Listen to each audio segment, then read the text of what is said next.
আজানের জবাব দেওয়া একটা আমল, আপনারা জানেন তো।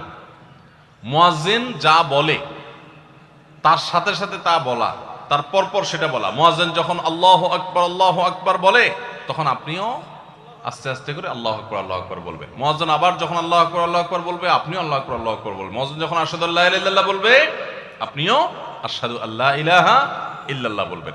মুয়াজ্জিন যখন আশহাদু আন্না মুহাম্মাদুর রাসূলুল্লাহ বলবে, আপনি কি বলবেন? আশহাদু আন্না মুহাম্মাদুর রাসূলুল্লাহই বলবেন। অনেকে সাল্লাল্লাহু আলাইহি সাল্লাম পড়ে, সাল্লাল্লাহু আলাইহি সাল্লাম পড়বেন হলো আযানের শেষে, কিন্তু আযান চলাকালীন আশহাদু আন্না মুহাম্মাদুর রাসূলুল্লাহই বলবেন। সহিহ মুসলিমের আযানের জবাব দেওয়ার অধ্যায়ে পরিষ্কারভাবে নবী সাল্লাল্লাহু আলাইহি ওয়াসাল্লাম শিক্ষা দিয়েছেন। ইমাম মুয়াজ্জিন যখন বলবে, ইযা ক্বালা আশহাদু আন্না মুহাম্মাদুর রাসূলুল্লাহ ফাকুলু আশহাদু আন্না মুহাম্মাদুর রাসূলুল্লাহ, তখন আমরা আশহাদু আন্না মুহাম্মাদুর রাসূলুল্লাহ বলবো। এরপর হাইয়া আলাস সালাহ হাইয়া আল ফালাহ যখন বলবে, তখন লা হাওলা ওয়ালা কুওয়াতা ইল্লা বলবো। এরপর আল্লাহু আকবার বললে তাই বলবো, লা ইলাহা ইল্লাল্লাহ বলার সময় তাই বলবো। তারপরে আযানের জবাব দেবো, দুরূদ পড়বো, দোয়া পড়বো।